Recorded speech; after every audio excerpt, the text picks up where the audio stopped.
Hello दोस्तों, मेरा नाम है रवि और आप देख रहे हैं official YouTube channel Ravi's English and maths academy. आज के हम मैथमेटिक्स क्लास में सीखेंगे परसेंटेज के वैसे क्वेश्चन जो एग्जाम में बार बार पूछे जाते हैं, और ये परसेंटेज के क्वेश्चन एग्जाम में बार बार रिपीट होंगे और आपके आने वाले एग्जाम में जरूर आएंगे। चलिए देखते हैं, इस तरह के इंपॉर्टेंट क्वेश्चन को बहुत ही आसान तरीके से सॉल्व कर लेंगे। ये परसेंटेज प्रैक्टिस सेट 2 है।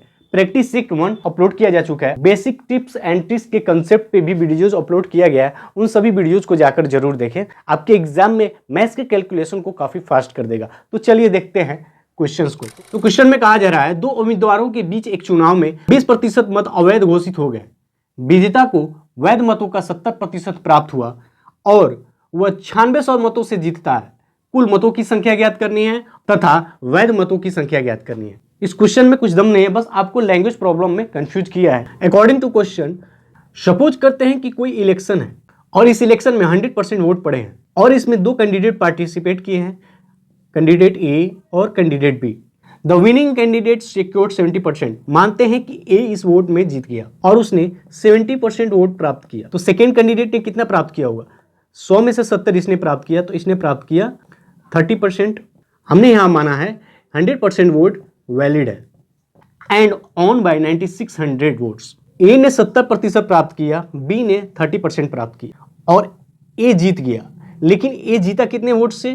तो क्वेश्चन में कहा जा रहा है 9600 वोट से ए जीत गया, यानी ए ने जीत हासिल की और बी हार गया। तो आपको पता होगा कि ये 30% ये भी प्राप्त किया है, 30% ये भी प्राप्त किया है, यानी 70% को हम कुछ ऐसे लिख सकते हैं कि 30% तो प्राप्त किया प्लस एक्स्ट्रा 40% प्राप्त किया है, और यही 40% वोट इसे बी से जिताता है। और हम जानते हैं कि ये 40% वोट्स इक्वल है 9600 वोट्स के, और यहां से हम 1% की वैल्यू निकाल सकते हैं। 9600 डिवाइडेड बाई 40 यानी 240। 1% की वैल्यू 240। यहाँ total number of valid votes हैं 100%, यानी 240 मल्टीप्लाई 100 24,000, यानी the number of valid votes 24,000। अब हमें निकालना है find the total number of votes. तो ध्यान दें students, total number of votes हो जाएगा valid votes plus invalid votes. अगर हम मानते हैं कि टोटल नंबर ऑफ वोट्स 100 है, इनवैलिड वोट्स दिए गए हैं 20%, ओके, तो वैलिड वोट कितने हो जाएंगे 80, और 80 का वैल्यू दिया है 24,000। यहां से आपको 100 की वैल्यू निकालनी है। 100 की वैल्यू कितनी हो जाएगी? 24,000 डिवाइडेड बाई 80 और मल्टीप्लाई बाई 100, यानी टोटल नंबर ऑफ वोट्स हो जाएंगे 30,000। तो देखा ना दोस्तों, ये क्वेश्चन एग्जाम में बार बार पूछे जाते हैं और इसके कैलकुलेशन काफी आसान था। टोटल नंबर ऑफ वोट्स हो जाएंगे 30,000 और वैलिड वोट्स हो जाएंगे 24,000। तो दोस्तों हम जानते हैं बैंक, एसएससी, रेलवे, एनटीपीसी या जितने भी कॉम्पिटिटिव एग्जाम्स होते हैं वो सभी एग्जाम्स ऑनलाइन मोड में कराए जाते हैं। और जब एग्जाम आपके ऑनलाइन मोड में कराए जाते हैं तो क्वेश्चंस जो आपके स्क्रीन पे मिलते हैं, क्वेश्चन हिंदी में लिखा रहता है, उसके नीचे इंग्लिश में क्वेश्चन लिखा गया रहता है, यहाँ ऑप्शन दिए गए रहते हैं और इधर क्वेश्चन की नंबरिंग दी गई रहती है, यहाँ सेव नेक्स्ट दिया गया रहता है। तो चलिए कॉम्पिटिटिव एग्जाम में पूछे जाने वाले परसेंटेज से क्वेश्चन को सॉल्व करते हैं एग्जाम स्टाइल पे। फोकस कीजिए स्क्रीन पर। हेलो दोस्तों, Ravi's English and maths academy में आपका स्वागत है। आज के मैथमेटिक्स क्लास में हम सीखेंगे परसेंटेज के वैसे क्वेश्चन जो एग्जाम में अक्सर पूछे जाते हैं। ये प्रैक्टिस सेट 2 है। प्रैक्टिस सेट 1 अपलोड किया जा चुका है, उस वीडियो को जाकर जरूर देखें। तो चलिए देखते हैं आज के प्रैक्टिस सेट 2 का क्वेश्चन नंबर 1 आपके स्क्रीन पर। क्वेश्चन नंबर 1 का सोल्यूशन करा दिया गया और इसी क्वेश्चन के बेस पे आपके लिए क्वेश्चन नंबर 2। क्वेश्चन नंबर 2 का आंसर क्या होगा, इसका आंसर कमेंट बॉक्स में जरूर दें। हमें आपके आंसर का इंतजार रहेगा। पर्सनली उन सभी आंसर को चेक करूंगा। तो चलिए देखते हैं नेक्स्ट क्वेश्चन नंबर 3 आपके स्क्रीन पर। क्वेश्चन नंबर 3 में बोला जा रहा है, एक परीक्षा में 35% छात्र गणित में फेल हुए और 25% छात्र अंग्रेजी में फेल हुए। कोई बात नहीं, यदि 10% छात्र दोनों विषयों में फेल हुए हों तो कितने प्रतिशत छात्र दोनों विषयों में पास हुए हैं?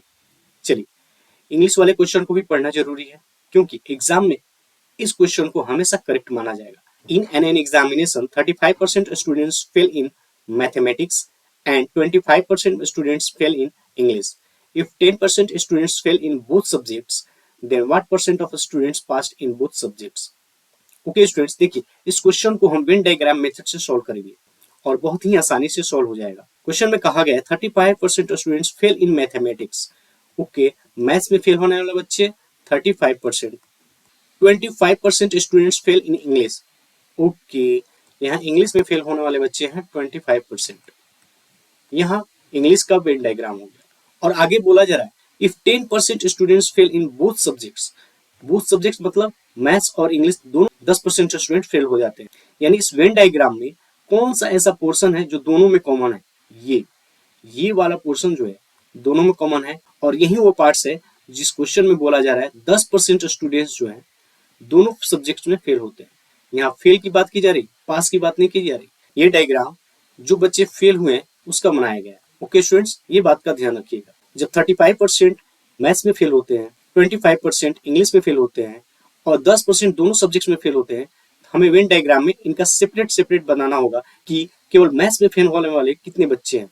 35% में 10% ऐसे हैं जो इंग्लिश और मैथ्स में दोनों में फेल होते हैं, तो केवल मैथ्स में फेल होने वाले 35 में से 10 माइनस कर देंगे 25%। ओके स्टूडेंट्स, इंग्लिश में फेल होने वाले बच्चे 25% हैं, इसमें से 10% ऐसे बच्चे हैं जो दोनों में फेल हो रहे हैं, तो केवल इंग्लिश में फेल होने वाले बच्चे कितने होंगे? 25% में से 10% माइनस कर देंगे, यहाँ हो जाएगा 15%। अब यहाँ बहुत ही आसानी से निकाल देंगे टोटल फेल होने वाले बच्चे कितने हैं। 25% प्लस 10% प्लस 15%। जब इन सब को ऐड करते हैं तो देखते हैं यहाँ 50% स्टूडेंट्स फेल हो चुके हैं। हमें निकालना है what percent of the students pass in both subjects. Total number जो होता है 100% माना जाता है जब सब के सब स्टूडेंट्स पास हो जाते हैं। तो जब इस 100 में से 50% स्टूडेंट्स फेल हो गए तो कितने स्टूडेंट्स पास किए हैं? तो 100 में से जब हम फेल होने वाले को माइनस कर देंगे तो ऑटोमेटिक निकल जाएगा कि कितने स्टूडेंट्स पास हुए। 50% स्टूडेंट्स ऐसे हैं जो दोनों सब्जेक्ट में पास हुए हैं। तो देखा ना दोस्तों, इतने बड़े क्वेश्चन को हम वेन डायग्राम मेथड से कितनी आसानी से सोल्व कर लिए। इतना कैलकुलेशन करने की जरूरत नहीं, बस वेन डायग्राम अगर बना लेते हैं आप तो वेन डायग्राम को देखकर ही ऑप्शन को आसानी से टिक कर सकते हैं। ये तो आपको समझाने के लिए बताया गया। चलिए इसी क्वेश्चन के बेस पे आपके लिए क्वेश्चन नंबर 4 आपके स्क्रीन पर। क्वेश्चन नंबर 4, इस क्वेश्चन का आंसर क्या होगा? इसका आंसर कमेंट बॉक्स में जरूर दें। मैं हर एक क्वेश्चन को पर्सनली चेक करता हूं, तो क्वेश्चन को जरूर सॉल्व करें और इसका आंसर कमेंट बॉक्स में जरूर दें। तो चलिए बढ़ते हैं नेक्स्ट क्वेश्चन की तरफ। क्वेश्चन नंबर 5 आपके स्क्रीन पर। क्वेश्चन नंबर 5 में बोला जा रहा है चीनी की कीमत में 20% की वृद्धि हो जाती है, खर्च समान रखने के लिए खपत में कितने प्रतिशत की कमी करनी होगी? जितने भी स्टूडेंट्स हैं या वैसे व्यक्ति जो बाहर रहकर तैयारी करते हैं या किसी काम से रहते हैं, एक सीमित आय में उसे अपने सब कुछ करना होता है। ये क्वेश्चन उनके लिए काफी इंपॉर्टेंट है और खासकर एग्जाम के लिए बहुत ही इंपॉर्टेंट है, क्योंकि ये क्वेश्चन बार बार एग्जाम में रिपीट होते रहते हैं। क्वेश्चन में बोला गया है the price of sugar is increase by 20%। Suppose करते हैं कि चीनी की दाम 1 रुपीज पर केजी है, तो 100 किलो चीनी का दाम हो जाएगा 100 रुपीज। ओके, और चीनी के दाम में 20% की वृद्धि हुई है, यानी चीनी का cost multiply 120 divided by 100।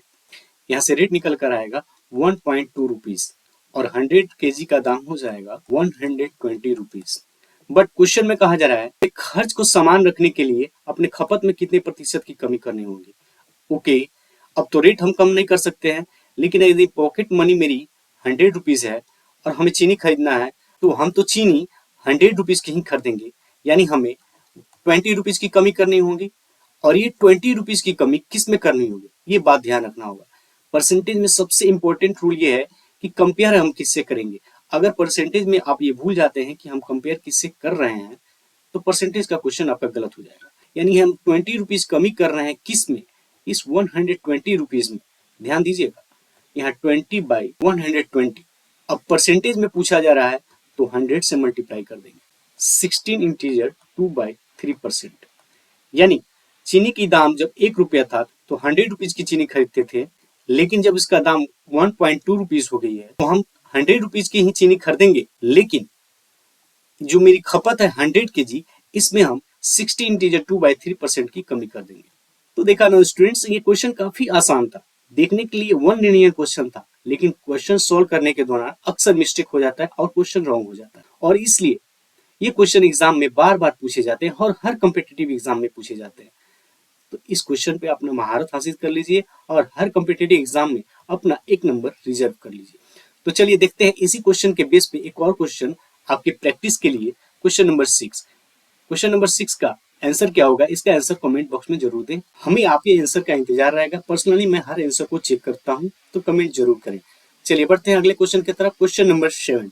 Number 7 आपके स्क्रीन पर। क्वेश्चन को देखकर घबराना नहीं है, क्वेश्चन काफी आसानी से सॉल्व हो जाएगा। ये मेंस लेवल का क्वेश्चन है। हमें अपनी तैयारी इस लेवल की कर लेनी है कि ये या तो क्वेश्चन प्री किया है या मेंस किया है, सभी क्वेश्चन को हम आसानी से सॉल्व कर लें। मैं अपने लेक्चर में बेसिक टू एडवांस बताता हूँ। हम अभी जितने भी क्वेश्चन को सॉल्व किए बहुत ही बेसिक क्वेश्चन थे, लेकिन जैसे जैसे हम आगे बढ़ते जाएंगे क्वेश्चन का लेवल बढ़ता जाएगा और उसको कंसेप्ट से समझते हुए बहुत ही आसानी से सॉल्व किया जाएगा। चलिए देखते हैं क्वेश्चन में क्या कहा जा रहा है। किसी सिनेमा टिकट की कीमत में 16.2/3% की वृद्धि की जाती है और दर्शकों की संख्या 57.1/7% बढ़ जाती है, तो सिनेमा के राजस्व यानी रिवेन्यू में कितने प्रतिशत की वृद्धि होगी। तो रेवेन्यू का कैलकुलेशन कैसे किया जाता है, सबसे पहले आपको ये जानना जरूरी है। रेवेन्यू इक्वल टू होगा, जो व्यूवर्स वहां देखने आते हैं उसमें टिकट के प्राइस से जब हम मल्टीप्लाई करेंगे तो रेवेन्यू निकलता है। ओके स्टूडेंट्स, अब बात करते हैं परसेंटेज पे। ध्यान दीजिए, 16.2/3% की वृद्धि होती है। इसका मतलब क्या हुआ, इसका फ्रैक्शन वैल्यू हो जाएगा 4/7।